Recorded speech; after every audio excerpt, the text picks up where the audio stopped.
Ok. É, Boa tarde a todas, a todos e todes. Hoje eu me chamo Luiz Fernandes, eu sou professor da licenciatura em Educação do Campo da Universidade Federal Rural do Rio de Janeiro.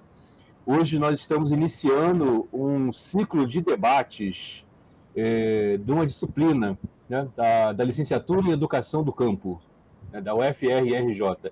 A disciplina é Afrodescendência e Movimentos Negros. Então, nesse curso, dessa disciplina, desse trimestre, nós resolvemos fazer uma coisa diferente, né? Não fazer as nossas aulas de forma privada, mas ampliar, né? Dar visibilidade maior nos nossos debates. E conseguimos articular, conseguimos mobilizar, através de nossos amigos, militantes, dos movimentos negros, uma série de pessoas, né? Protagonistas dos movimentos negros dos últimos 50 anos, né? E hoje nós estamos aqui com o primeiro debate. É uma honra estar aqui com o Carlos Alberto Medeiros, né? Carlos Alberto Medeiros, ele é militante do movimento negro desde a década de 70, um dos maiores especialistas no Brasil em política de ações afirmativas, né? Ele é bacharel em comunicação e editoração pela UFRJ, é mestre em sociologia e direito pela UF e doutor em história comparada pela UFRJ. E participou do SIMBA, do IPCN, foi assessor de coordenadoria de Secretaria de Justiça, Defesa Social e Cidadania do Governo do Estado do Rio de Janeiro, entre 2000 e 2002. Ele foi subsecretário adjunto de Integração Racial da Secretaria de Estado de Direitos Humanos e Cidadania. Foi assessor técnico do Senado Federal, no gabinete do saudoso senador Abdias Nascimento. Foi assessor do ministro extraordinário dos Esportes, nos anos 90, membro do grupo de trabalho interministerial para a valorização da população negra, Ministério da Justiça, 95, 96. Ele também foi chefe de gabinete do secretário de Estado extraordinário de defesa e promoção das populações negras, também nos anos 90.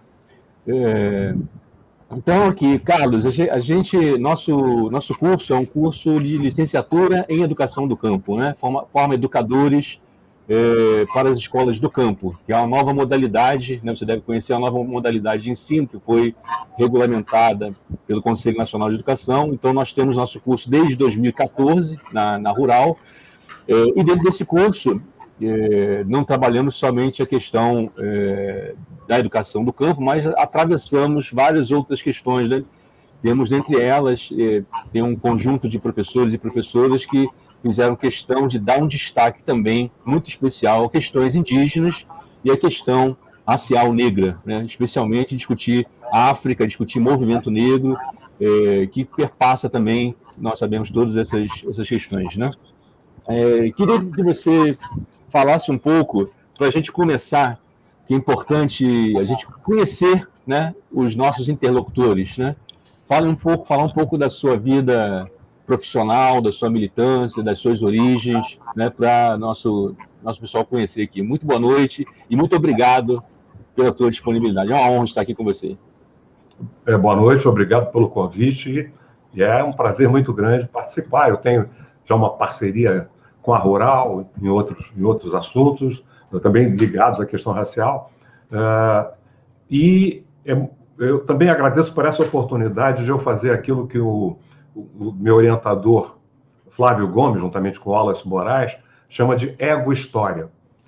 Porque uma das noções mais importantes que eu aprendi com as ciências sociais foi essa noção do lugar, ou da perspectiva. Hoje até isso se vulgarizou um pouco, não por culpa dela, mas a partir do lançamento do livro Do Lugar de Fala, da Djamila Ribeiro, que muitas pessoas interpretaram de maneira errônea. Não significa que nós, negros, tenhamos uma fala absoluta em termos da questão racial, mas é que nós, negros, temos uma experiência particular. Nós temos o que nos leva, normalmente, a uma visão mais específica desse tema. E, além disso, as condições de cada um. Eu acho que isso é como se nós observássemos a sociedade através de um conjunto de lentes superpostas, capazes de filtrar essa realidade, embora aparentemente translúcidas. A lente da classe social, evidentemente, do grau, não apenas do grau de instrução, mas do tipo de instrução, porque um antropólogo, um sociólogo vai procurar aspectos da sociedade que normalmente um engenheiro ou um médico não procura. A opção política, evidentemente, os lugares em que a pessoa viveu, onde ela teve experiência, isso foi fundamental também para mim, e a faixa etária, o gênero, todos esses fatores não são determinantes, mas são condicionantes. De modo que, então, eu sou um negro. Então, quando se discute a questão racial, o lugar que você ocupa na estrutura socio-racial daquela sociedade vai influenciar a sua visão, não é?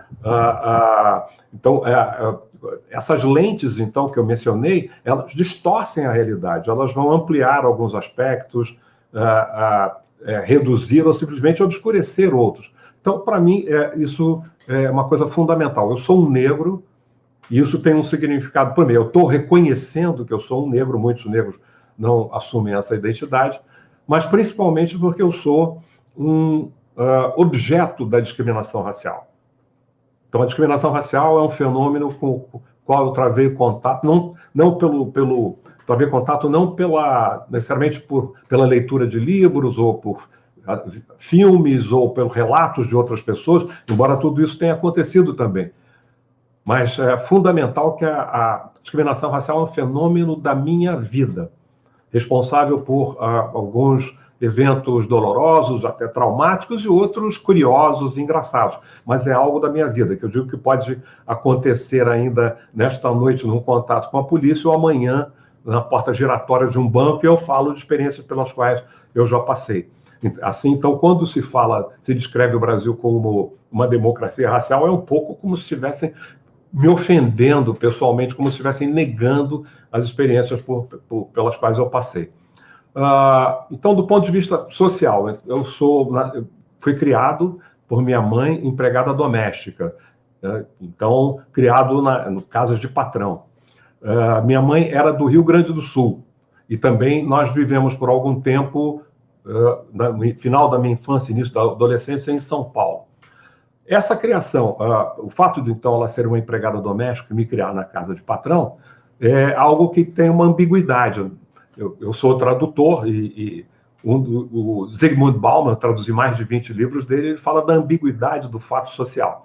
Isso se evidencia aí. Então, filho da empregada significa que eu estava lá no porão lá da sociedade. Mas, ao mesmo tempo, isso me dava o contato com a cultura da classe média. Eu falo a cultura no sentido dos modos, né, dos hábitos, da maneira de falar, de trajar, e evidentemente que isso acabou se constituindo uma vantagem para mim. E essas famílias normalmente tinham bibliotecas, então meu gosto pela leitura era estimulado pelo fato de eu encontrar muitos objetos aí para eu exercitar essa vontade. E, claro, ela também devia estabelecer como regra, embora nunca me falasse sobre isso, que essas pessoas me tratassem bem, pelo menos não me ofendessem. E uma dessas pessoas foi fundamental na minha vida, porque foi ela que me ensinou inglês, o inglês com o qual, sem nunca ter feito um curso fora, tendo estudado apenas na escola, me tornei um tradutor. Então, tudo isso foi muito importante na minha vida, e eu travei contato, então, com essa coisa da questão racial, a partir, como eu falei, gostava muito de ler, era um cinéfilo, assistia aquelas produções, sobretudo aquelas produções americanas, e isso fazia com a gente, criava uma identificação com personagens como Martin Luther King, como Malcolm X, como outros que estavam em evidência naquele momento, e uma identificação. E essa identificação vinha também exatamente pelo fato dessas minhas experiências em diferentes regiões. Então, eu nasci no Rio, morei em São Paulo e visitava o Rio Grande do Sul. Aliás, comecei a visitar o Rio Grande do Sul antes de ir para São Paulo. E no Rio Grande do Sul foi apresentada uma realidade da segregação racial. Eu fui apresentado pessoalmente a segregação racial. Era uma realidade de clubes de brancos, imitando a pronúncia deles, clubes de brancos e clubes de negros. Até nas favelas, as festas eram separadas de negros e brancos. Isso é algo que costuma surpreender pessoas de outras regiões. Elas até aceitam a questão dos clubes, até porque Depois eu fui perceber que isso embora fosse mais explícito lá em Porto Alegre e em outras cidades do Rio Grande do Sul e de Santa Catarina, do Paraná, mas isso estava presente em São Paulo, estava presente na própria Bahia, e aquela canção do Gil em que ele fala do tempo que preto não entrava no baiano, nem pela porta da cozinha, o baiano sendo aí o baiano de tênis, então nem para trabalhar. Então isso me apresentou essa realidade, e isso, claro, que também me criou mais digamos, uma ponte entre aquilo que eu via e o que eu lia, que eu aprendia a respeito dos Estados Unidos e as experiências locais.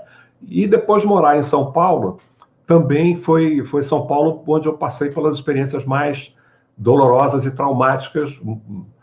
Lembro quando eu tinha 9 anos, um menino da turminha que eu brincava, hoje os colegas de folguedos, numa linguagem mais acadêmica, se aproximou de mim e disse: minha mãe me proibiu de brincar com você porque você é preto. Pode imaginar a dor dessa experiência. Eu me lembro que esse garoto falou isso e saiu e continuou sem nenhum problema. E é muito importante observar que a palavra que ele utilizou aí, preto, existe uma bobagem de um debate aí sobre preto seria mais positivo do que negro. Ele usou preto como, em várias outras expressões, se usa negativa e se usa preto. E mais ou menos um ano depois, um outro garoto me convidou para participar de um clube. Ele era sócio-atleta, eles chamavam de sócio-militante, num clube, o Tênis Clube Paulista, e cujo diretor da área de natação pediu para levarem outros meninos. Eles queriam ampliar a rede de captação de talentos. Eu fiquei preocupado, porque São Paulo, embora não tivesse tanta penetração em São Paulo, no Rio Grande do Sul eu tinha família, né? E eu conhecia os clubes de negros, eu frequentava, e tinha essa outra ambiguidade. O clube de negro era uma espécie de um bunker, era um lugar que você se sentia protegido da discriminação. São Paulo não tinha esse tipo de contato. Mas me parecia semelhante ao Rio Grande do Sul. E fomos ao clube, infelizmente eu estava certo. Não passamos da portaria, o porteiro disse: não tem vaga. E o Vitor, esse meu amigo, mas o diretor pediu para a gente trazer outros garotos. E não tem vaga, o porteiro foi até bastante grosseiro. Pode sair, pode sair. Eu voltei para casa e chorei, porque eu sabia do que se tratava. 2 dias depois, o Vitor se aproxima de mim, todo embaraçado, diz: eu fui falar com o diretor, e ele perguntou assim: como é que ele é? Ele é assim, um moreninho. Nós não aceitamos pessoas de cor. Esse fato, esse incidente bastante doloroso, é também muito revelador, a partir, então, claro, dos instrumentos que eu aprendi com as ciências sociais, é muito revelador de uma série de questões que pontuam o debate sobre a questão de raça, sobre o problema de raça no Brasil. Em primeiro lugar, costumam dizer que no Brasil não existe racismo institucional. Por quê? Bom, não está escrito, por exemplo, lá no regulamento do clube que não aceitam negros. A prova de que era racismo institucional foi que o diretor imediatamente decodificou a ação do porteiro. Havia algo coordenado. Ele imediatamente... Ele não perguntou, e isso é muito importante. Costumo dizer que a questão é mais de classe. Eu era bastante pobre. Mas o diretor não perguntou ao Vitor qual era a minha classe social, ele perguntou qual era a minha aparência. E a resposta do Vitor, moreninho, e que ele traduz para pessoas, nós aceitamos pessoas de cor, é muito interessante nesse debate em que acusam o movimento negro de estar fazendo uma divisão bipolar da sociedade brasileira. Nós nos identificamos desse jeito, nós temos várias formas. Pode ser. Mas na hora H, na hora do vamos ver, como se diz na linguagem comum, o que importa é se você é branco ou não. Você é branco ou uma pessoa de cor. O movimento negro e alguns setores da academia traduzem esse de cor como negro. Pode-se questionar isso, mas essa bipolaridade está presente aí nessa fala desse diretor. Então, como eu disse, eu passei a tomar contato com essa coisa dessa realidade dos Estados Unidos e, especialmente, a partir na virada dos anos 60 para os 70, que começa a haver uma série de transformações do panorama da cultura ocidental, ou seja, a cultura ocidental começa a ser atacada. Nós temos movimentos como o Maio de 68 na França, movimento negro dos Estados Unidos, movimentos de mulheres dos dois lados do Atlântico, de homossexuais, de hippies, de contracultura, sexo, drogas e rock and roll. Isso eram movimentos de âmbito internacional, para não se falar nos movimentos anticoloniais na África e na Ásia. E essas ideias chegavam aqui ao Brasil, especialmente aquelas vindas dos Estados Unidos. Não que a luta nos Estados Unidos fosse mais importante, mas pela posição central ocupada pelos Estados Unidos no sistema mundo, tudo que acontece nos Estados Unidos tende a se refletir mais pelo mundo afora, pelo menos repercutir mais pelo mundo afora. Depois existe também embora nós sofrêssemos também, e foi muito importante, a influência dos movimentos anticoloniais na África, especialmente de língua portuguesa, Angola, Moçambique, Guiné-Bissau, Cabo Verde, isso foi muito importante também, mas nós tínhamos uma semelhança maior com os Estados Unidos do ponto de vista do objetivo da luta. Enquanto na África a luta era para expulsar os invasores, no caso dos Estados Unidos e do Brasil, se tratava de criar formas de convivência pacífica e igualitária entre setores da sociedade que teriam que necessariamente coexistir.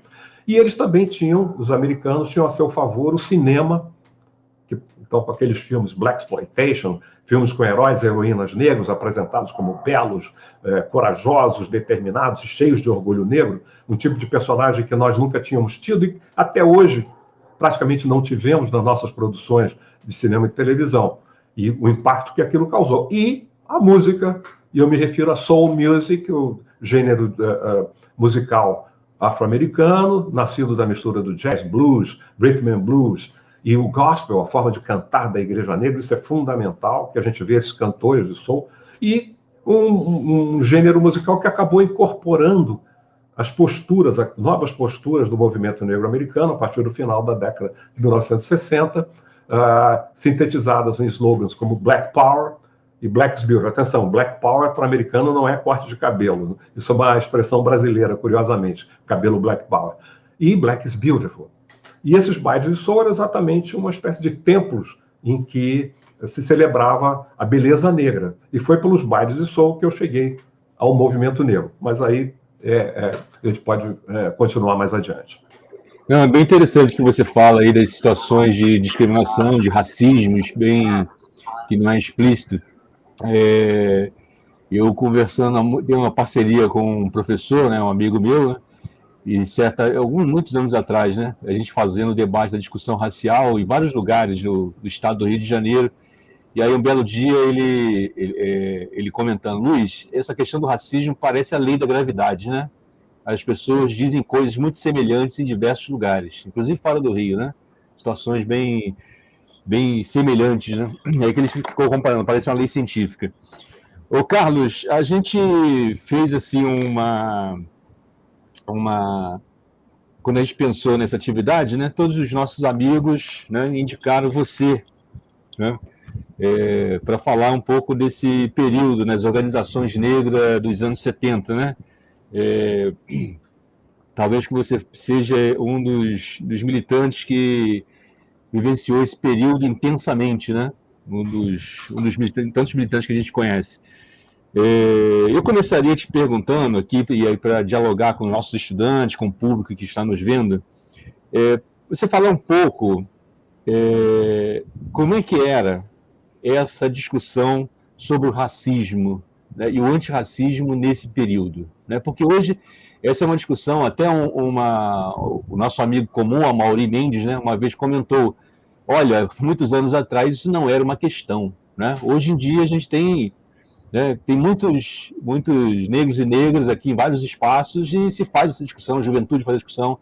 Como é que era naquela época? Né? E como é que era o antirracismo? Né? Já começaram a existir organizações, entidades? Não, bom, ver por onde eu vou começar, porque essa pergunta é algo que é fundamental a gente observar. Existe um erro que muitos cometem quando falam de organizações negras, é como se tivesse havido apenas 3. A Frente Negra Brasileira, criada em São Paulo em 1931, o Teatro Experimental do Negro de Abdias Nascimento, em 1945, e o MNU, Movimento Negro Unificado, criado em 1978. Na verdade, isso aí é um equívoco imenso. Sim. E é interessante que uma das disciplinas que eu cursei agora no doutorado, foi com 2 professores negros do mais alto quilate, o Flávio Gomes, que se tornou um dos meus orientadores, e o Petrônio Domingues, que era exatamente sobre organizações negras. Então, nós vamos ver que as organizações negras começam lá no século XIX, com a primeira teria sido a Sociedade Protetora dos Desvalidos, fundada em Salvador em 1832, com o objetivo de comprar alforria. Uhum. Então, é algo que é interessante, eu posso falar mais a respeito disso, mas me atendo mais especificamente à sua pergunta. Então, o que acontece? Essa minha experiência transregional, digamos assim, me mostrou algumas coisas interessantes, porque quando eu ia para o Rio Grande do Sul,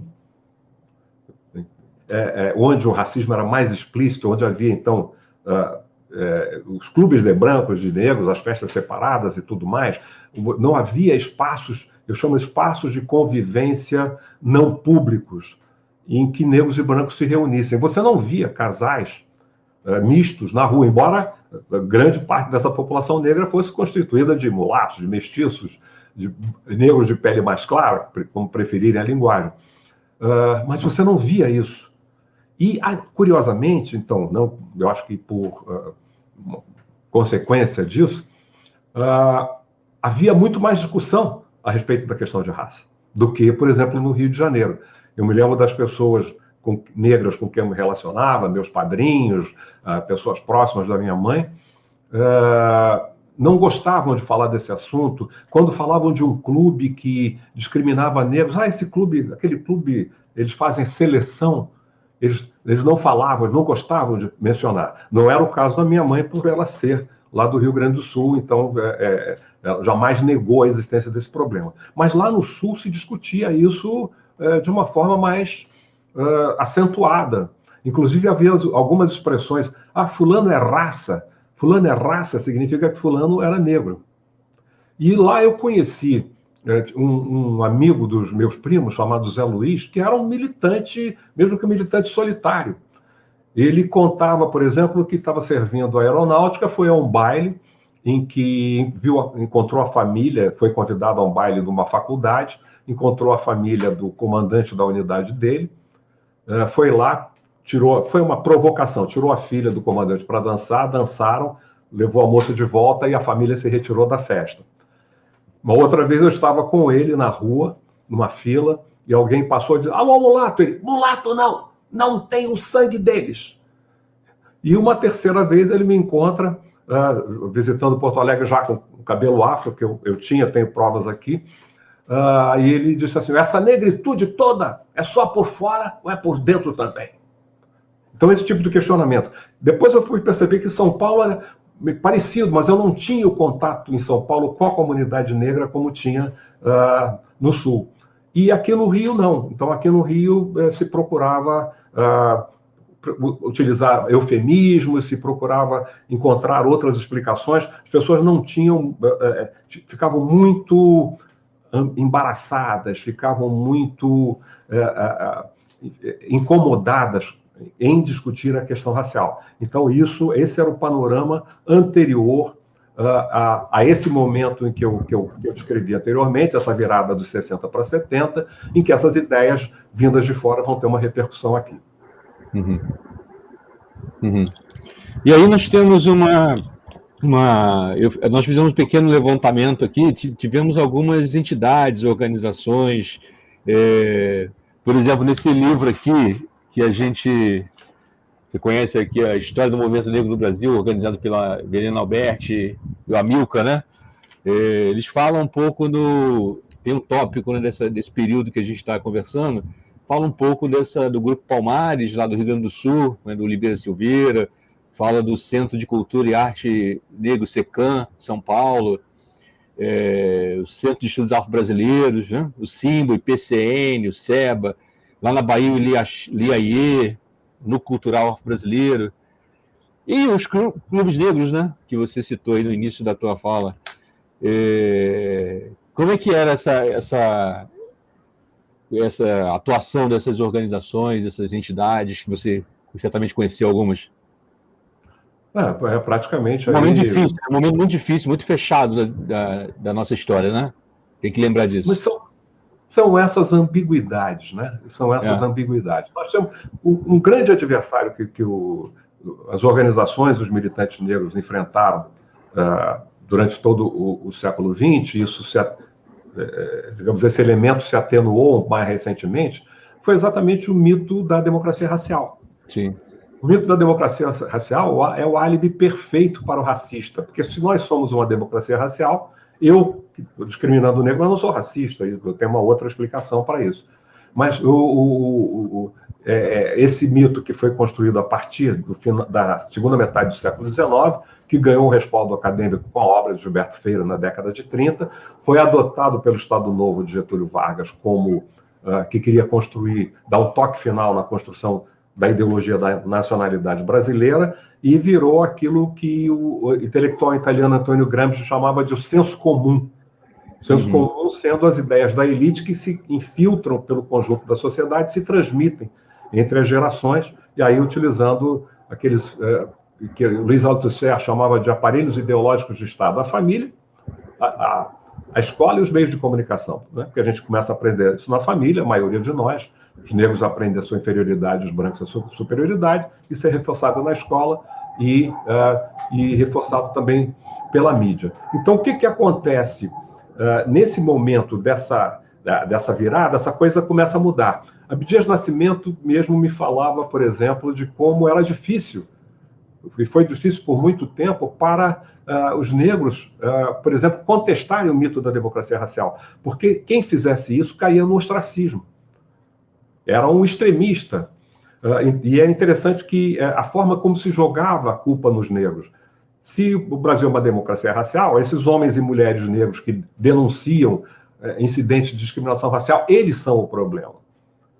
São pessoas que odeiam os brancos por motivos patológicos, evidentemente, ou têm complexo de inferioridade, complexo da cor. Então, o que os movimentos e as organizações e os intelectuais negros tinham que fazer era criar um discurso para tentar dar a volta nisso. Olha, se o Brasil é uma democracia racial, esse elemento racista está contra o Brasil. É claro que isso era muito pouco eficaz. Essas ideias começam a ser questionadas com a famosa pesquisa da Unesco, no início da década de 50, que queria exatamente mostrar o Brasil como exemplo para o mundo traumatizado pelo Holocausto, né? Os crimes cometidos em nome da raça na Segunda Guerra, e cujo resultado não confirmou a hipótese. Eles reuniram... Saiu pela culatra, né? Tiro saiu pela culatra, porque os sociólogos que participaram, Fernando Henrique Cardoso, Horaci Nogueira, Ottaviani, vários outros, e Tales de Azevedo, e tantos outros, a conclusão a que eles chegaram, a maioria deles chegou, não, nós tínhamos um problema. Os negros eram discriminados, embora a maioria deles tivesse uma visão desenvolvimentista. Isso eram reminiscências arcaicas da escravidão que desapareceriam com o avanço, com o progresso, o desenvolvimento da sociedade brasileira. Todos eles acabaram mudando essa visão. Então começa essa discussão, pelo menos no âmbito acadêmico, e isso reforça também as organizações negras nessa discussão. Mas há uma nova interrupção com o golpe em 1964, a ditadura que é instaurada e que coloca a questão racial entre os problemas ligados à segurança nacional.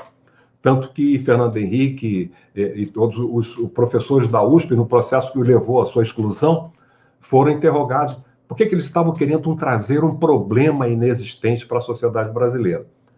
Abdias Nascimento é obrigado a se exilar, vai primeiro para os Estados Unidos, depois para a África. E então, no final da década de 60, com tudo isso que está acontecendo no mundo afora, setores das elites brasileiras começam a se tornar mais abertos à discussão da questão racial. Começam a perceber, peraí, isso que eles estão denunciando lá existe de uma certa forma aqui também. Então, esse novo clima, e que depois é reforçado com o retorno dos aqueles intelectuais e políticos que foram obrigados a se exilar pela ditadura e começam a retornar com a abertura política já no final da década de 1970, mas já desde o início começa a haver uma ampliação das possibilidades. É aí que é fundado eu acho que o marco nessa, pelo menos por tudo que eu todas as informações que já me chegaram a respeito, é a fundação exatamente do Grupo Palmares, liderado lá pelo grande, saudoso poeta Oliveira Silveira, criado em Porto Alegre em 1971, que, se não tivesse dado nenhuma outra contribuição, foi exatamente de onde nasceu a ideia de se festejar o 20 de novembro como o Dia de Zumbi, ou o Dia do Negro. Essa denominação Dia da Consciência Negra veio depois, veio já com o MNU em 78. Eu conheço quem deu essa sugestão, que foi o nosso colega de militância, Paulo Roberto dos Santos. E aí começam a espocar essas entidades, e você mencionou várias delas, pelo Brasil afora, em São Paulo, no Rio Grande do Sul, outras no Rio Grande do Sul, no Paraná, em Minas Gerais, na Bahia, e você mencionou muito bem o ILEAE, fundado em 1974, e aqui no Rio nós criamos a SIMBA, Sociedade de Intercâmbio Brasil-África, e o IPCN, Instituto de Pesquisa das Culturas Negras, que eram nomes de fachada. Era uma espécie de um jogo de esconde-esconde. É claro que os órgãos de segurança da ditadura sabiam do que se tratava, mas o fato de adotarmos uma fachada cultural, a SIMBA, Sociedade de Intercâmbio Brasil-África, nunca fez intercâmbio nenhum com a África, e o PCN nunca pesquisou as culturas negras, mas aquilo tornava mais difícil, do ponto de vista ideológico, tornava mais difícil a repressão. E, na verdade, isso eu também tenho que testemunhar, é algo importante, nunca houve uma repressão direta ao movimento negro. Nunca militantes do movimento negro foram presos, torturados e mortos, com seus corpos jogados em lugares desconhecidos, como acontecia com a esquerda. Houve militantes negros do Partido Comunista, sim, mas não como militantes negros. Porque como é que nós víamos isso? Exatamente com a expressão que você usou, tiro no pé. Por quê? Se perseguissem as organizações negras, fechassem, prendessem militantes, eles estariam atraindo a atenção para algo que eles não queriam. A ideia é exatamente fazer de conta que isso não existia. E se você prendesse, tomasse essas atitudes, se o governo tomasse essas atitudes, ele desmentiria essa ideia, atrairia atenções, inclusive, de fora do país. É claro que eles acompanharam. E eu só fui saber a intensidade da espionagem sobre o movimento negro a partir de documentos que foram fornecidos pela Comissão da Verdade, aqui no Rio de Janeiro. Eram mais de 50 documentos que mostram uma espionagem ali direta e muito próxima. Alguns desses documentos absolutamente fantasiosos. Existe um grupo de jovens negros no Rio que quer criar uma luta contra os brancos, criar um bairro negro no Rio, sequestrar filhos de industriais brancos. Isso é um total absurdo. Mas eu me lembro muito bem, eu tenho esse documento, que fala assim, no dia 20 de novembro de 1976, a historiadora Maria Beatriz Nascimento fez uma palestra no IPCN, na qual ela ressaltou a figura de Zumbi, presentes militantes de São Paulo, entre eles Rafael de tal, telefone tal. A pessoa estava lá dentro, acompanhando. Da mesma forma como eles fizeram, e que foi talvez uma das ações mais ridículas dos órgãos de segurança da época da ditadura, que foi espionar os bailes black. Porque eles achavam, de início, que os bailes black fossem uma espécie de representações nacionais de organizações com militantes mais extremadas, como os Panteras Negras e coisas desse tipo. Havia a ideia de que um americano tinha doado $1 milhão para a criação disso. Falavam até do maestro Quincy Jones, onde tiraram essa ideia. E eu me lembro de um relatório mais ridículo, né, desse, que diz, mas são centenas de festas, e eram, na verdade, meados da década de 70, eram centenas de festas pelo Rio de Janeiro afora e em várias outras cidades do Brasil. E quem é que financia essas festas? A bilheteria, estúpido. Esses bailes eram cobrados. Se você tem 1.000 pessoas no seu baile, a R$20, você ganhou R$20 mil. Se ganhar tudo isso cada fim de semana, você tem 80 mil por mês.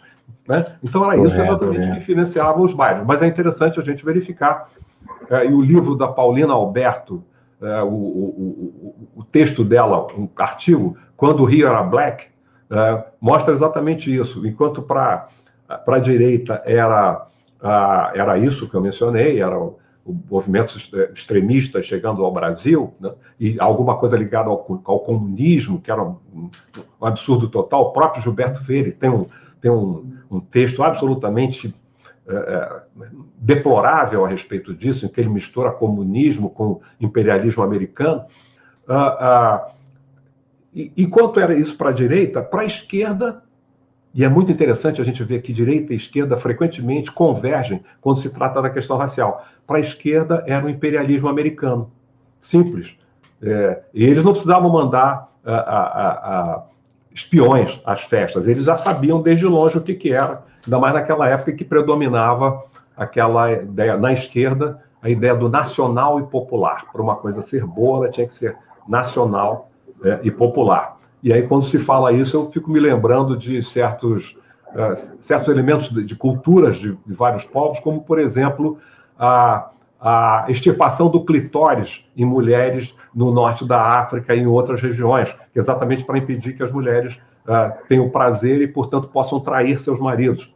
Ou o problema de casta na Índia, que é absolutamente ligado à cultura da Índia, inclusive à religião, ao hinduísmo. Então, o nacional e popular, como se a gente não pudesse aprender boas coisas vindas de fora. Então, claro que os ideais de liberté, égalité, fraternité, vindo da Revolução Francesa, tem que ser desprezados, porque a França era o maior país colonialista da época. Então, o que acontece? Nós temos, então, nesse momento, esses movimentos, finalmente, o movimento orgânico negro, né, e esse movimento black, que também teve, num determinado momento, teve um impacto pelo Brasil afora.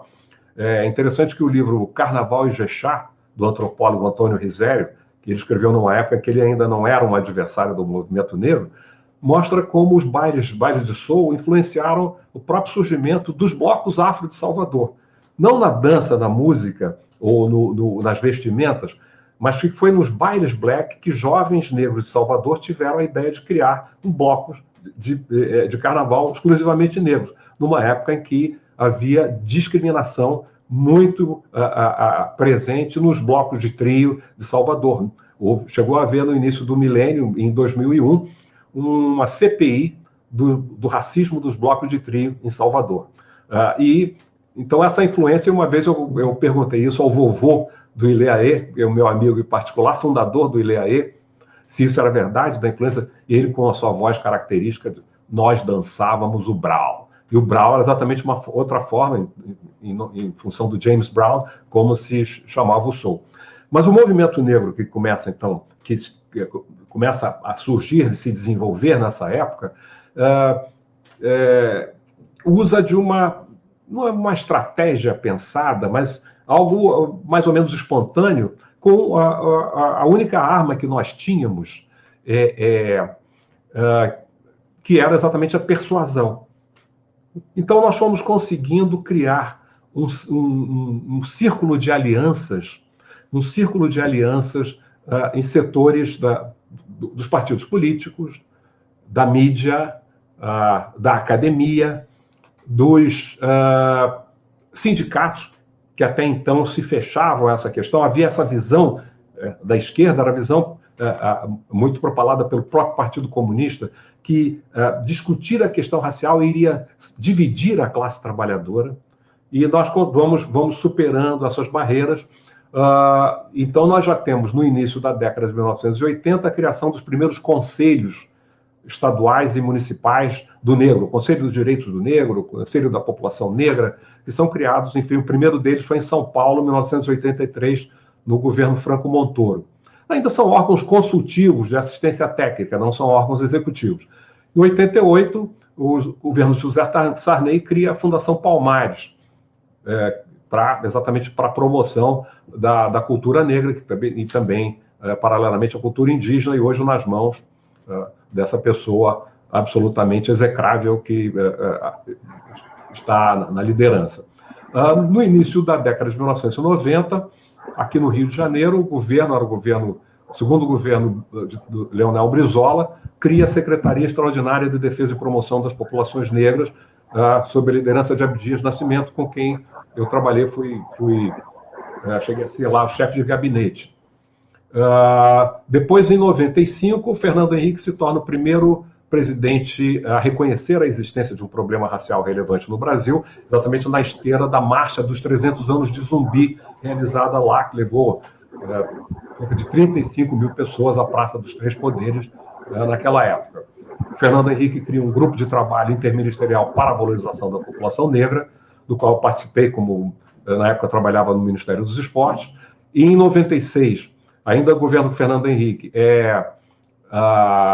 o Ministério da Justiça promove um seminário internacional, Multiculturalismo e Racismo, o papel da ação afirmativa nos Estados democráticos, que foi aberto pelo próprio Fernando Henrique, e é interessante que nós tínhamos lá a presença de intelectuais como Thomas Kidmore, Carlos Rasenbalg, meu amigo pessoal, Antônio Sérgio Guimarães, todos eles favoráveis à luta, da luta dos negros, mas que não viam uma possibilidade ainda, não enxergavam no horizonte a possibilidade de se implantarem políticas de ação afirmativa no Brasil, dada a opacidade da elite a essa discussão. Eu, como militante e como estudioso da questão racial, eu valorizo muito a sociologia. A sociologia faz parte aí do meu currículo, mas eu sei que sociólogo não é futurólogo. O movimento negro não acreditou nessas previsões negativas e, em 2001, nós tivemos, então, aqui no Rio de Janeiro, a adoção dessas políticas para as universidades públicas, por uma lei que veio uma lei da Assembleia Legislativa. E é interessante essa luta por ação afirmativa, que foi um dos poucos momentos em que houve praticamente uma unanimidade no movimento negro, o que também teve que ser construído. De início, muitos setores do movimento negro e muitos militantes eram contra essas políticas, porque achavam que era coisa de americano, ou que... isso é para nos dar apenas uma fatia do bolo, nós queremos o bolo inteiro. Né? E, por esse trabalho de persuasão, nós fomos ganhando, fomos ampliando, o movimento negro unificado era contra, se tornou favorável.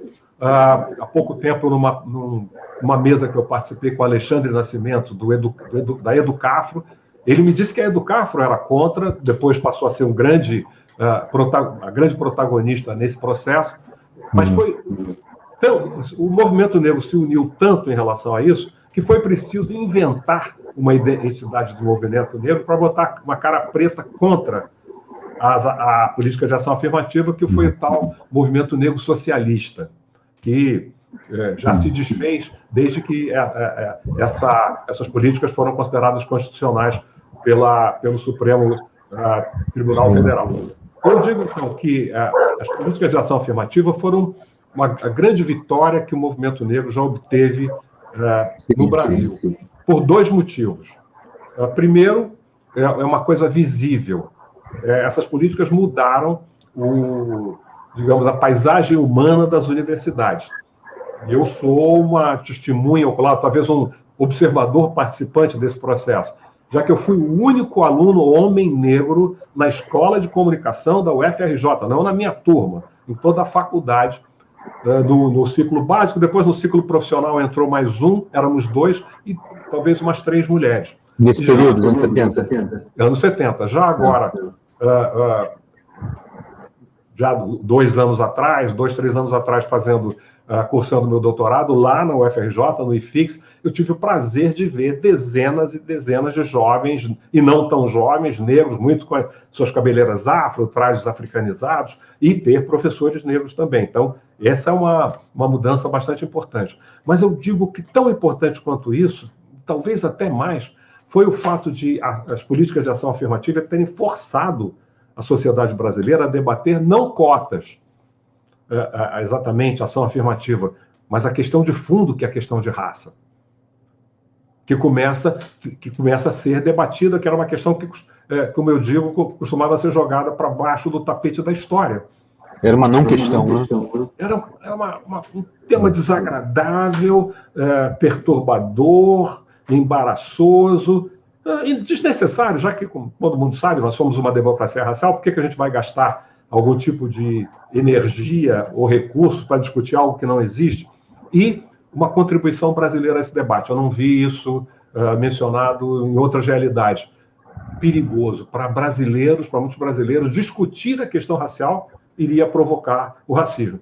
E é muito interessante, né, curioso e até ridículo, num certo sentido, como alguns de nossos adversários apresentaram argumentos dessa natureza.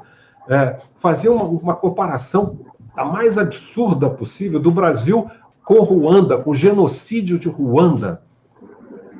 Vai acontecer a mesma coisa aqui no Brasil. E comparar o Brasil com os Estados Unidos, eu tenho feito isso nos meus estudos aí acadêmicos, você tem que ter alguns cuidados, tem que ter uma... Agora, comparar o Brasil com Ruanda, e Brasil e Estados Unidos tem muita semelhança em tamanho de território, tamanho de população, origens das populações, uma série, a escravidão, agora Ruanda. Né? E claro que eles foram tendo que mudar esse tipo de argumentação. Mas o que a gente foi tendo através do tempo? A presença cada vez maior dessa discussão. A partir dali, praticamente todos os dias, na imprensa, nos jornais, a gente lia alguma coisa a respeito da questão de raça. Ela começou a ganhar relevância também nos noticiários, e isso tudo foi impulsionado a partir do ano passado pelo aquele trágico incidente do assassinato de George Floyd em Minneapolis, asfixiado pelo policial. Isso, de uma certa forma, forçou ainda mais esse tema. E a gente vê, e é muito interessante a gente ver telejornalistas brancos falarem agora de racismo estrutural, com uma coisa absolutamente tranquila, de uma forma absolutamente tranquila, sem nenhum espanto em relação a isso. E agora nós vemos, como também, como resultado dessas políticas, empresas que têm adotado medidas de inclusão, esses programas de trainees negros, com maior ou menor sinceridade, mas de qualquer maneira, novas oportunidades aparecendo. Eu já participei de algumas, eu fiz palestras na Xerox do Brasil, na Elevadores Schindler, participei secundariamente em São Paulo, no Banco Itaú, e depois eu, como cliente do Banco Itaú, tive a felicidade de começar a ser atendido por negros. O programa está funcionando. Outro dia eu conversei com um gerente negro de uma agência aqui perto de casa, e eu falei disso, ele falou, nós estamos chegando lá. Então, existe uma mudança em curso. E outra são os anúncios. Entre um programa, no intervalo de um programa jornalístico, eu contei, passaram 10 anúncios, 8 tinham a presença de negros e alguns negros como personagens principais.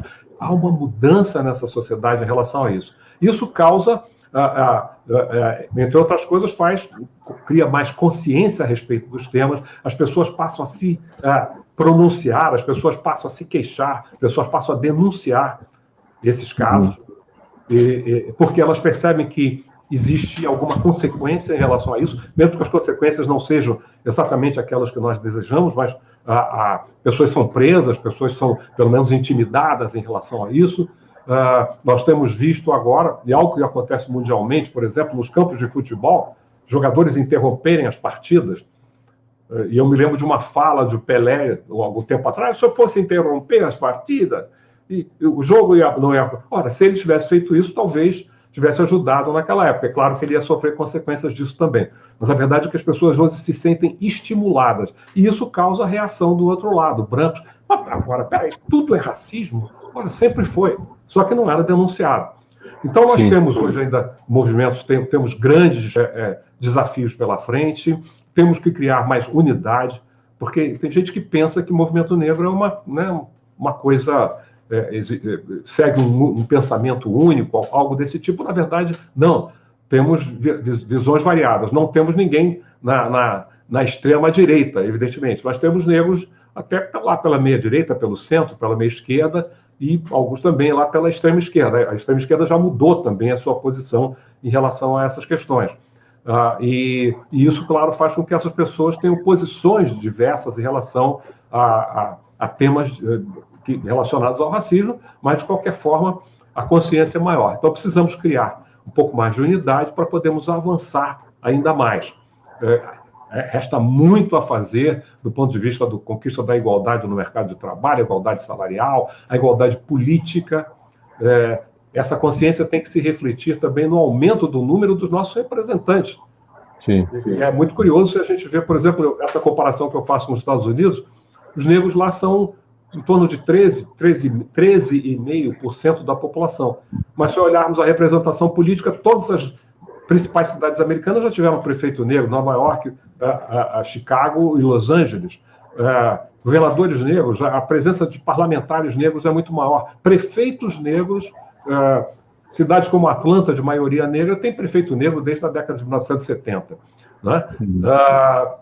Então, o que acontece? E isso por quê? Por que eles são melhores do que nós? Não, eles foram forçados a ter mais unidade em função da segregação, do racismo mais explícito, que obrigou a criar mais unidade entre eles. E também, contraditoriamente, ofereceu oportunidades de ascensão social, porque no bairro de negros tinha que ter bar, padaria, restaurante, hotel, hospital, e isso deu possibilidade ao surgimento de uma classe empresarial negra.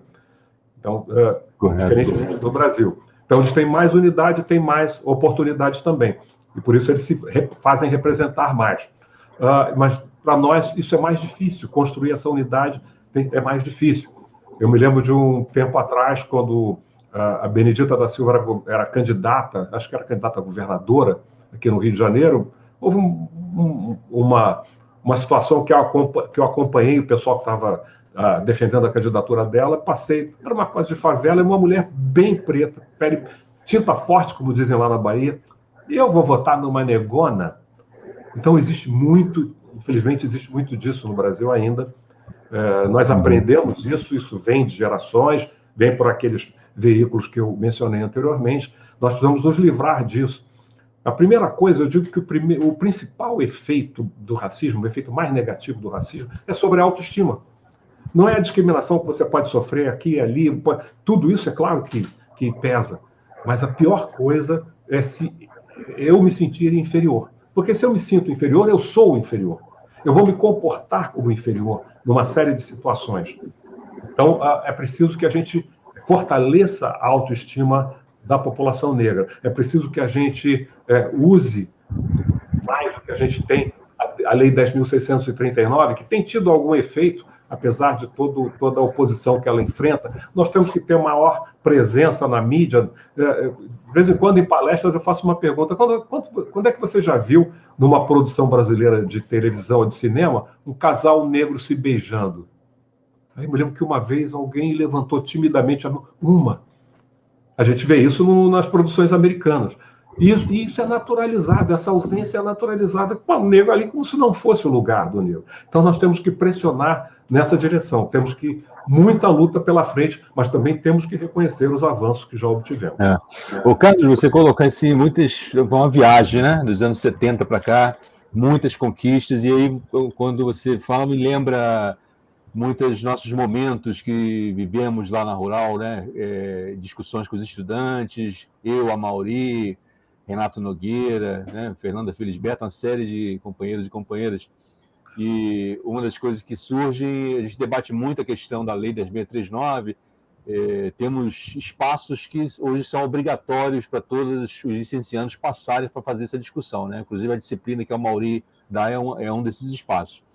Então, uma das coisas que a gente fala muito, eu vou lembrar uma coisa aqui que eu li a respeito e que depois comentaram comigo, né, que eu soube há alguns anos atrás. Né?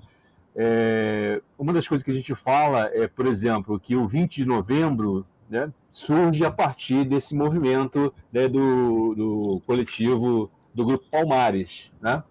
Então, que isso não foi uma invenção da Petronilha, né, da Lei 10.639, não foi invenção de agora, é uma formulação política, né? Como dizem na academia, gostam muito de dizer, formulação epistêmica, né, do movimento negro. Então, isso é uma coisa que é muito importante destacar, né, para nossos jovens aqui que estão nos escutando, que essas formulações já existem há muito tempo. Né? Inclusive, por exemplo, a luta para ter conteúdos, né, de história da África já vem muito antes, né? Já vem muito tempo, tem mais de 100 anos. E assim, eu li e eu vi, né, de companheiros. A gente dá aula hoje, por exemplo, nós temos outra disciplina nesse nosso curso que é sobre África, né?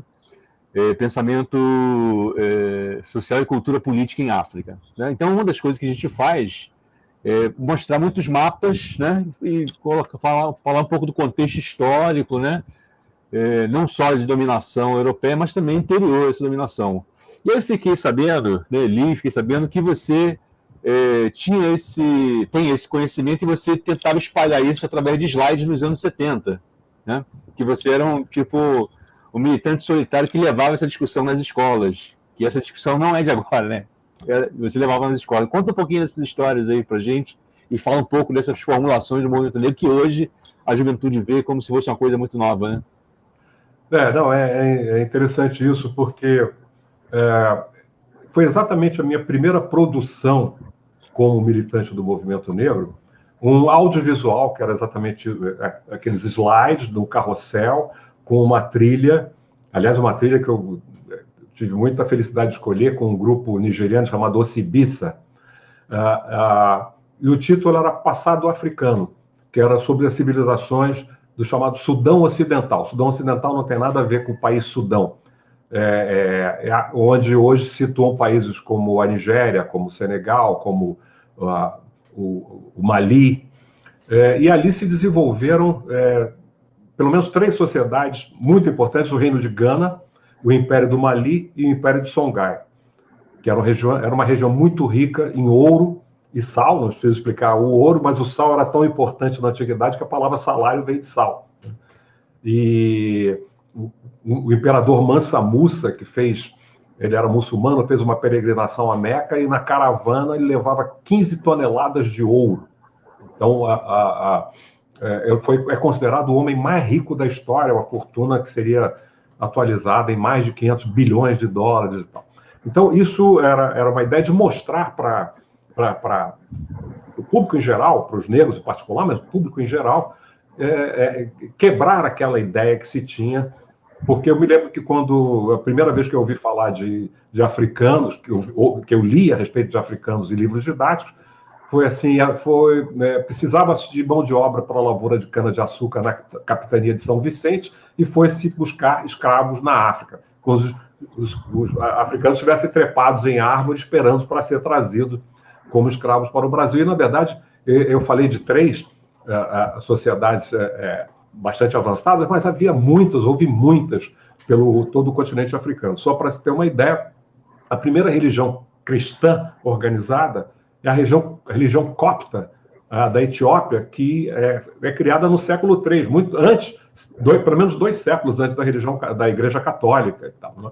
Então você tem toda essa riqueza e era preciso mostrar isso, né? E eu tive a sorte de ter acesso a essa documentação e, por acaso, trabalhar naquela época numa empresa que fazia exatamente trabalhos audiovisuais. Então, eu tive essa facilidade de produzir isso, né?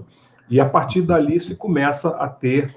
quer dizer, eu não sou o criador dessa preocupação, mas, com certeza, meu trabalho estimulou. Foi um trabalho que eu levei a muitas escolas e houve, pelo menos, a estreia desse trabalho, que foi na Cinemateca do Museu de Arte Moderna aqui do Rio de Janeiro, exatamente no primeiro ano de aniversário do IPCN, Instituto de Pesquisa das Culturas Negras.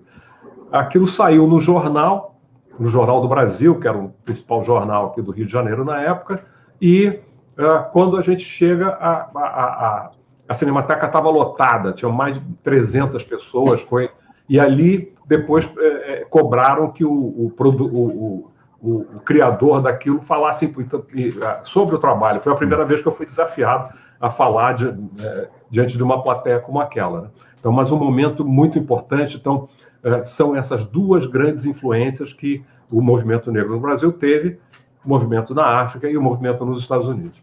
Uhum. E tinha discussão também sobre o Egito, porque até hoje o Egito sim. não aparece como África.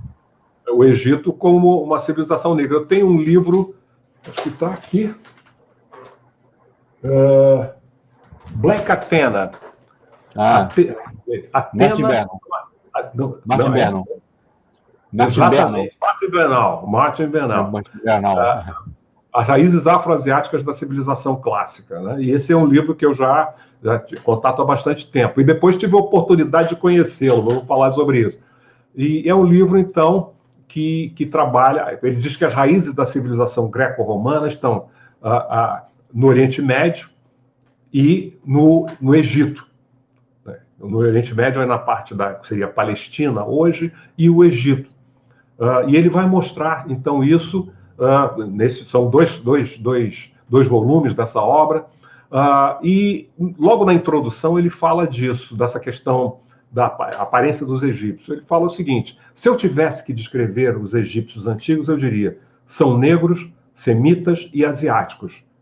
E quanto mais se subia o rio Nilo, mais negros iam ficando. Porque o Egito fica, na verdade, numa encruzilhada próximo do Oriente Médio, muito perto da Europa, ali Mediterrâneo. Então, ele era uma encruzilhada de povos. E nós vamos ver isso refletido nas próprias feições dos faraós. Tem alguns que têm um fenótipo mais, digamos, europeu, e outros são aquela máscara mortuária de Tutancâmon, várias representações, e que a gente vê toda como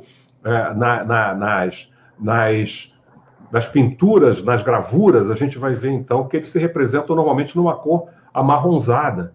Muitas vezes, o cabelo também, um cabelo que está longe do cabelo liso europeu. Então, e foi uma das maiores civilizações da antiguidade. Então, o que acontece? Foi preciso a gente trabalhar muito também esse lado, né? Esse lado de mostrar a contribuição ou a participação negra na história da humanidade. Vamos aqui passar para as perguntas dos estudantes, das pessoas que estão aqui. Kelly pode nos ajudar um pouquinho. Tem várias. A Mauri está presente. Legal. Tá, tranquilo. A Mauri está presente aqui. Então, essa primeira pergunta do Lucas Barros, né? Gostaria de pedir para o professor Carlos, se possível, falar um pouco sobre como surgiu os primeiros debates sobre negritude e nossa realidade no Brasil. Se foi um debate importado dos Estados Unidos, ou também desenvolvemos aqui com base na nossa história e realidade. Vamos devagar? Não, tranquilo. Olha, Lucas, é interessante, porque é um argumento que costuma ser usado pelos nossos adversários, como nós estivéssemos imitando os americanos.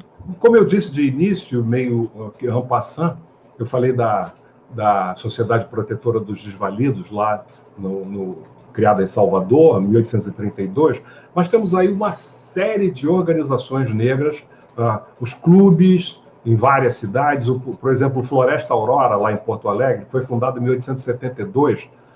Esses clubes também tinham seus jornais, e esses jornais falavam claro, fundamentalmente das atividades sociais dos clubes, mas falavam também da questão racial. Nós temos uma imprensa negra que se desenvolve, principalmente em São Paulo, mas também em outros estados.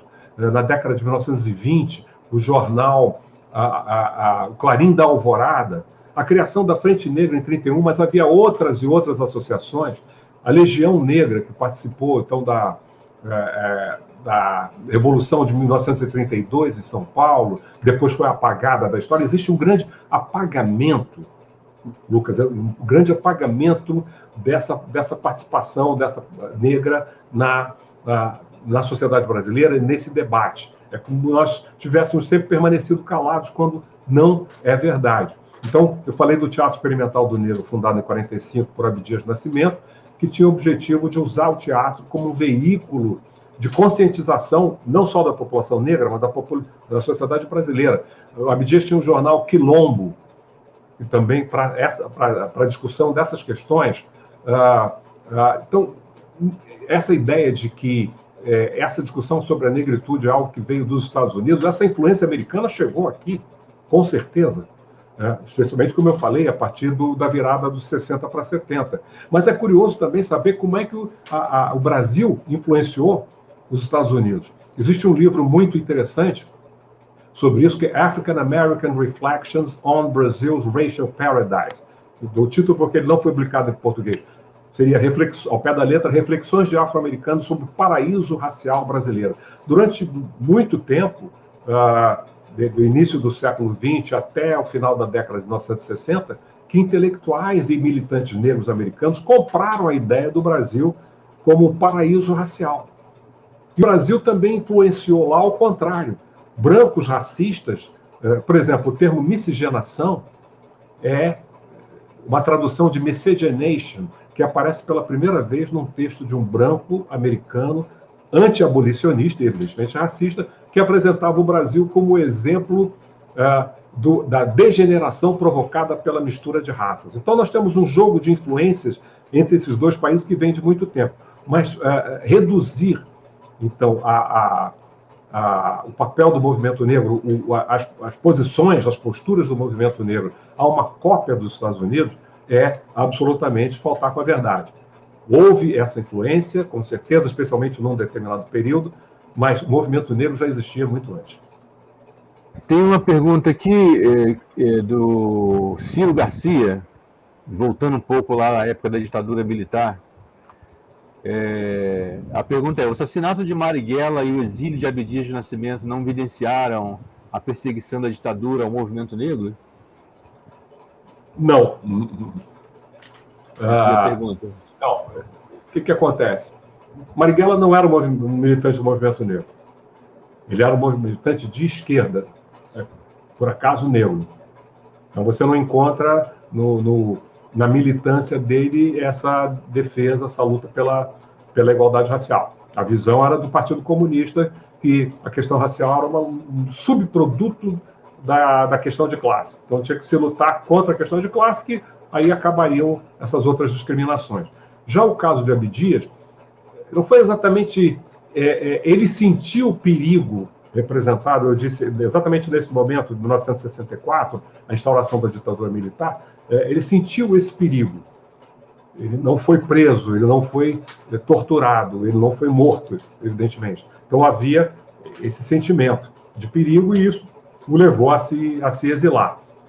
É claro que eles não gostavam, eles não eram a favor do movimento negro, mas, como eu disse, eles tiveram muito cuidado ao trabalhar com essa área, exatamente porque viam qualquer atuação aí como muito perigosa, como capaz de gerar mais problemas do que soluções. Né? Então, nós temos essa postura do regime militar, que, curiosamente, também era a postura, de uma certa forma, se igualava com a postura da esquerda.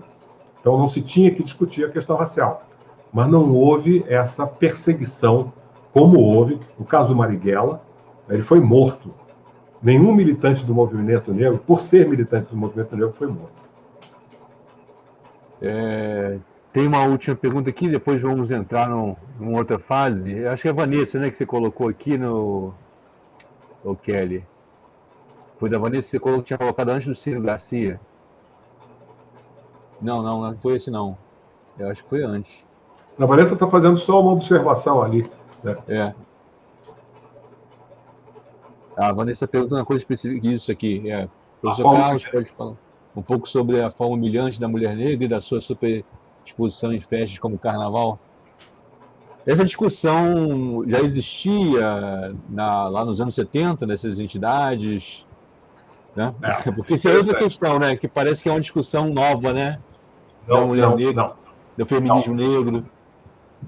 Então, deixa eu volto lá para a minha ego-história. Como é que eu me tornei um militante do movimento negro e como é que isso está tudo entrelaçado? Eu frequentava escolas de samba, ensaios de escola de samba, e num ensaio desses, na Mangueira, eu fui apresentado a uma pessoa que se tornou um grande parceiro da minha vida, parceiro de produções, parceiro de aventuras pelo Brasil, na África, nos Estados Unidos, que foi Asfilófio de Oliveira Dom Filó. E o Dom Filó, então, era uma sexta-feira, na Mangueira, me convidou para uma festa que ele organizava aos domingos no Renascença, um clube que eu digo que é historicamente negro do Rio de Janeiro, que era a Noite do Shaft, era um baile de soul. Shaft era uma homenagem a um detetive negro, personagem de 3 filmes e de uma série de televisão. E eu comecei a frequentar. Quando eu chego, eu vejo no salão aquele oceano de cabeleiras afro. Então, eu me senti totalmente em casa. Eu já tinha experiência de festas de negro no Rio Grande do Sul, mas ali, além de tudo, havia essa coisa da identidade negra. E nessas festas, sempre havia um grupo que se reunia um pouco longe dos aparelhos de som para poder conversar, para falar de racismo, de situações que tinham vivido, de livros que estavam lendo, filmes que tinham assistido, e alguém avisa que no próximo sábado vai haver uma reunião no Centro de Estudos Afroasiáticos da Faculdade Cândido Mendes, em Ipanema, para discutir o 13 de maio, era o início de maio. Eu fui a essa reunião e, a partir dali, eu me tornei um militante do movimento negro. Essas reuniões passaram a se realizar todos os sábados, graças à generosidade política do diretor do centro, o sociólogo José Maria Nunes Pereira, que era um homem de esquerda, que era perseguido pela polícia política de Portugal, que nunca teve a menor interferência. Ele abria a porta para a gente se reunir todos os sábados. E, a partir de um determinado momento, começou a haver uma reunião, 2 reuniões. Uma que começava mais cedo, era a reunião das mulheres. E depois vinha a reunião do que chamavam do grupão. Então, ali, exatamente naquele início, já havia uma reunião de mulheres, essa identificação da questão da mulher negra como uma questão que tinha suas especificidades. Quando se fala, então, dessas questões do carnaval, e isso me remete ao debate, porque quando houve, então, essa chegada dos bailes de soul, da soul music, muita gente que combateu como se aquilo estivesse invadindo o terreno do samba. Ora, na verdade, o que acontecia? Essa música, as letras, a postura dos artistas, trazia uma nova imagem que o samba nunca tinha vendido. O samba nunca tinha apresentado a imagem da beleza negra. E, do ponto de vista da mulher negra, era o contrário. Nós temos lá vários sambas ao longo da história, digamos, menosprezando a figura da mulher negra. Eu dei um beijo no sovaco da crioula que fedia a cebola. Eu estava jogando sinuca e uma nega maluca me apareceu. Vinha com o filho no colo dizendo para o povo que o filho era meu. E aí ia. Uma série, eu nunca vi uma música mais antiga, a letra de uma música mais antiga falando de beleza da mulher negra. Nós só fomos ver isso a partir dessas influências e a partir da década de 1970, com as músicas de Jorge Ben, com as músicas de Bebeto, de outros aí, mas já com uma influência vinda de fora. E aí nós passamos... É claro que você aceita isso, né? Porque pela naturalização disso. As negras malucas, o blackface, né? Que hoje a gente identifica tão bem, isso era normal aqui. Nós não percebíamos, talvez pudéssemos sentir alguma coisa lá dentro, mas não percebíamos o quanto aquilo era negativo em relação a todos nós. Porque quem ataca a mulher negra está atacando os negros, de maneira geral. Minha mãe era uma mulher negra, então está atacando a mim. E perceber isso, e perceber que as mulheres negras acumulam 2 fontes de discriminação. Elas são discriminadas como mulheres e como negras. Elas estão na base da pirâmide, do ponto de vista de salários. Elas sofrem uma dupla discriminação. É preciso reconhecer isso, é preciso combater isso, e é preciso perceber que, atuando pela causa das mulheres, nós estamos atuando pela causa de todos nós. Correto. Vamos lá, então... a próxima... A gente queria perguntar, aliás, que você indicasse para a gente algumas publicações, que essa juventude, que é uma coisa muito importante, né? Mas, que leituras você recomenda para os nossos jovens que estão aqui, para essa geração que está aqui, para conhecer esse momento da história, né? E mostrar um pouco aquilo que a gente está falando, né? Tem muita coisa que a gente discute hoje que não é novidade, já é de uma formulação teórica de muitos anos. Olha, 2 livros que me impressionaram muito positivamente nesses últimos anos foi o livro da Lia Weiner Schuckmann, que é uma psicóloga paulista, judia, escreveu Entre o Encardido, o Branco e o Branquíssimo, Branquitude, Hierarquia e Poder na Cidade de São Paulo, que é o resultado de uma pesquisa interessante que ela faz com pessoas que duplamente identificadas como brancas, se identificam como brancas e que ela identificou como brancas, e ela, como uma judia, portanto branca no Brasil, percebia que teria muito mais sinceridade nas respostas dessas pessoas do que se ela fosse negra, por exemplo. E ela vai mostrar, então, como isso está entranhado, né, lá no caso de São Paulo, e que se estende ao Brasil de maneira geral. Elas mostram, e principalmente, esse lado do privilégio da branquitude. Porque, normalmente, quando se estuda a questão racial, se trabalha pelo lado de quem é prejudicado. Sim. Quem é prejudicado, os negros foram prejudicados, né? Mas quem se beneficia? Se alguém é prejudicado no processo, alguém se beneficia. E como já dizia Carlos Rasenbalger no livro, que eu acho que é muito interessante também, se puderem recuperar, Discriminação e Desigualdades Raciais no Brasil. Foi publicado em 1979. Foi um dos primeiros estudos com dados estatísticos a respeito da questão racial. E num determinado momento ele diz o seguinte, quem é que se beneficia? Quem se prejudica, a gente já sabe, são os negros, mas quem é que se beneficia? Diz todos os brancos. Todos os brancos têm benefícios ou materiais ou simbólicos do fato de serem brancos. E nesse livro, a Lia Weiner Schuckmann mostra, por exemplo, tem dois exemplos que eu achei fantásticos. Uma mulher, todos ali entrevistados brancos, uma mulher que se define como bonita, porém acima do peso. E ela diz, eu não consigo homem branco bonito, eu só consigo arrumar homem negro bonito. E ela própria explica esse fenômeno. Ela diz que, para o homem negro, o fato de eu ser branca supera o fato de eu ser gorda. E aí a gente vê já vimos muitas vezes na rua, aquele homem negro todo malhado, saradão, do lado de uma branca, preferencialmente de uma loura, gorda, todo feliz. Não, mas ele não liga para isso. O cara que malha, com certeza liga para esses aspectos do corpo. Um outro livro muito interessante, recente também, é A Cor do Amor.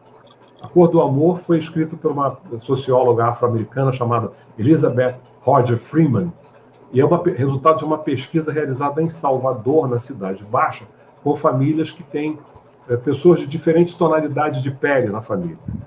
E ela mostra como, na maioria dessas famílias, se estabelece uma hierarquia em que os filhos de pele mais clara, especialmente as filhas, existe mais cobrança em relação à beleza, segundo o padrão ocidental, nas mulheres. E as filhas, então, mais claras, recebem mais benefícios, recebem não apenas mais capital financeiro, mas também capital afetivo. Então, ela fala do caso de mulheres negras que pensaram em se suicidar por serem rejeitadas para suas próprias famílias por terem a pele muito escura. Minha mãe falava disso, ela que nasceu lá em Jaguarão, na fronteira com o Uruguai, lá para o século passado, início do século XX, né?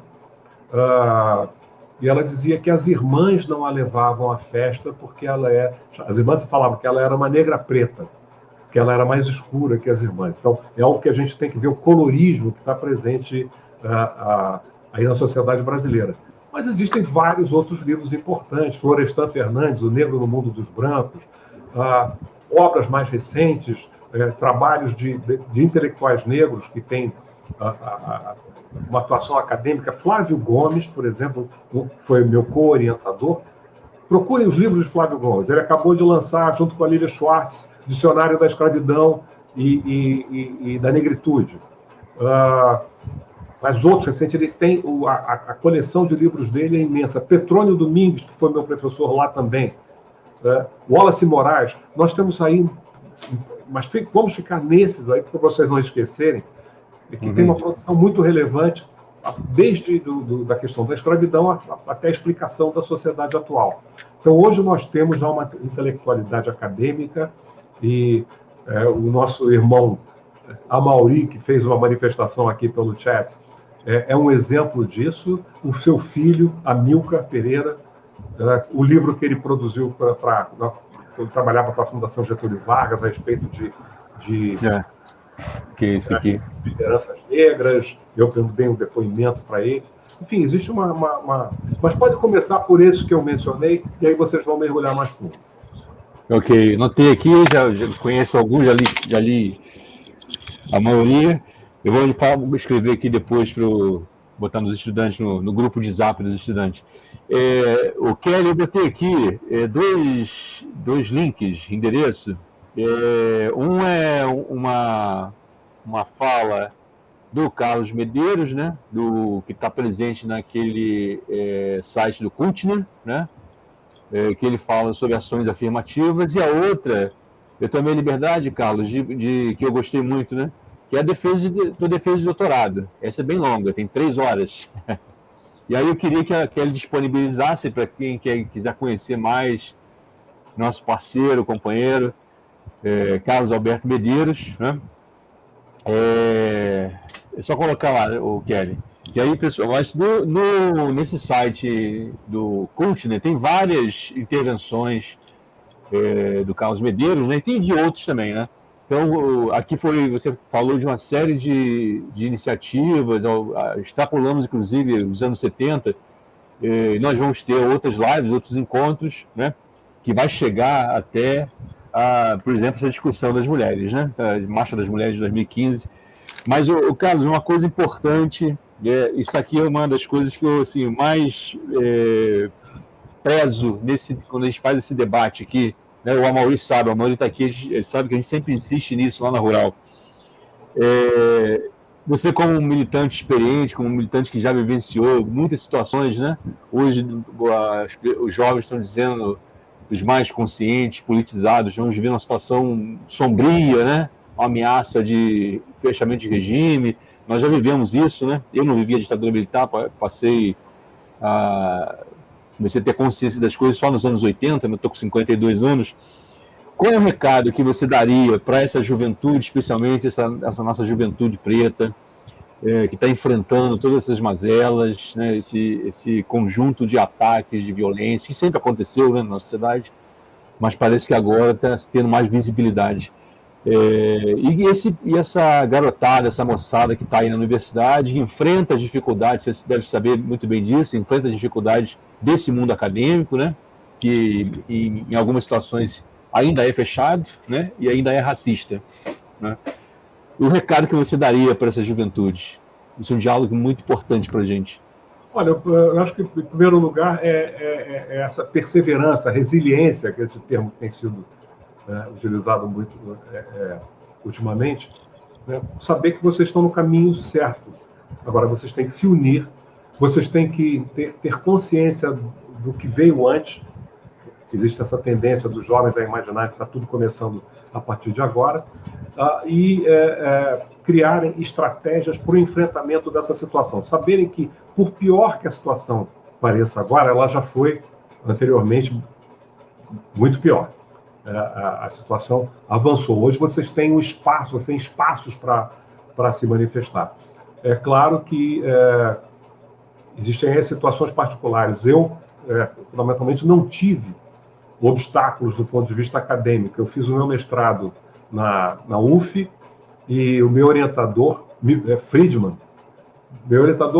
dizia o seguinte: olha, eu não entendo nada dessa questão, eu entendo sobre como se constrói uma dissertação. Ele me deu total liberdade para trabalhar o tema. E agora, no doutorado, eu tive 2 orientadores, orientador e co-orientador negros. Então, não tive esse obstáculo, mas eu sei que ele ainda existe. Não na mesma intensidade do passado. Até um determinado momento era quase impossível se manifestar a respeito disso. O próprio Carlos Rosenbaum, sociólogo argentino, que morou no Brasil durante muito tempo, e foi meu amigo pessoal, Rosenbaum tem um artigo em que ele fala da solidão, em que ele sentia como um sociólogo branco, inclusive estrangeiro, tratando da questão racial, como ele sofria um ostracismo dentro do ambiente universitário, como aquele tema era visto como um tema incômodo. E quantos doutorandos e mestrandos negros foram e ainda continuam sendo, muitas vezes, desencorajados por seus orientadores a seguirem esse tema, usarem esse tema, trabalhar esse tema da questão racial nos seus mestrados e seus doutorados. Então, é preciso enfrentar. Mas vocês têm que ter uma consciência de coletividade. Saber que tem que dar mãos uns aos outros. Saber que tem que criar estratégias que sirvam, pelo menos para a maioria, que sirvam para o enfrentamento desse tipo de problema. Agora, sem esmorecer, denunciando, tendo a coragem de vir e tendo essa percepção de que esse é um problema, e isso é muito importante, que o problema racial não é um problema exclusivo dos negros. O problema racial é um problema que afeta a sociedade brasileira em seu conjunto. Claro que atingindo os negros de uma forma e os brancos de outra. Imaginem, por exemplo, questões como a violência. Se a situação dos negros fosse diferente na sociedade brasileira, se os negros tivessem tido mais acesso a outras posições, com melhores salários e tal, essas situações que nós vemos nas favelas, o tráfico, tudo isso seria diferente e teria um impacto para toda a sociedade. E basta ver sociedades como, por exemplo, a Coreia do Sul, que a partir de um determinado momento ela estava muito abaixo do Brasil, do ponto de vista de desenvolvimento, dos indicadores de desenvolvimento, começa a investir maciçamente na educação da sua população e isso provoca o erguimento da sociedade. Então, todas essas faltas de oportunidades que acometem a população negra têm um efeito negativo para o conjunto. E é preciso que a gente tenha isso. E eu considero fundamental e ter isso em consideração, a nossa luta não é uma luta contra os brancos, é uma luta contra o racismo. E brancos têm tido um papel muito importante nesse processo. Eu me lembro de, pelo menos, 3 aspectos, tenho um tempinho para falar, que eram interessantes. Me lembro no 2º ano do ginásio, então ginásio, e nós estudávamos História da América. E o momento da História da América, a Revolução Americana tem uma confluência com a Revolução Francesa. Vários franceses participaram da Revolução Americana como se estivesse fazendo um estágio para a Revolução Francesa. A americana é de 76. E o professor faz uma pergunta. Eu era bom aluno de História. Quem sabe quando foi a Revolução Francesa? É o 14 de julho de 1789. Tem 10, não precisa fazer a prova e temos que fazer alguma coisa pela raça negra no Brasil, que eu não entendi absolutamente nada. Eu nunca tinha ouvido um professor falar uma coisa dessas. O nome dele era Deusdá Magalhães Mota, é um nome inesquecível. E no dia da prova ele estava lá na porta, não, você não. No mês seguinte ele fez outra pergunta, eu respondi, ele me deu outro 10 e nunca mais ouvi na vida. Já quando eu estava na faculdade, primeiro, para eu entrar para a faculdade, eu recebi um apoio do historiador José Luiz Werneck da Silva, que era o responsável pelo cursinho Hélio Alonso. Ele me deu uma bolsa para fazer de graça o intensivo do Hélio Alonso, todo mês inteiro de dezembro, eu me dediquei e passei. Eram 20 vagas para a faculdade, eu fui o 12º. E já ele foi meu professor na faculdade, ele me deu um livro. Sabe qual é o livro que ele me deu? Black Power, do Stokely Carmichael. Em inglês, agora foi lançado em português. Stokely Carmichael, que depois mudou o nome para Kwame Ture. Eu não era ainda de movimento negro, é aquele professor percebeu que talvez tivesse minhoca na cabeça e me deu o livro. E um outro momento muito interessante foi já nessa coisa da luta por ação afirmativa.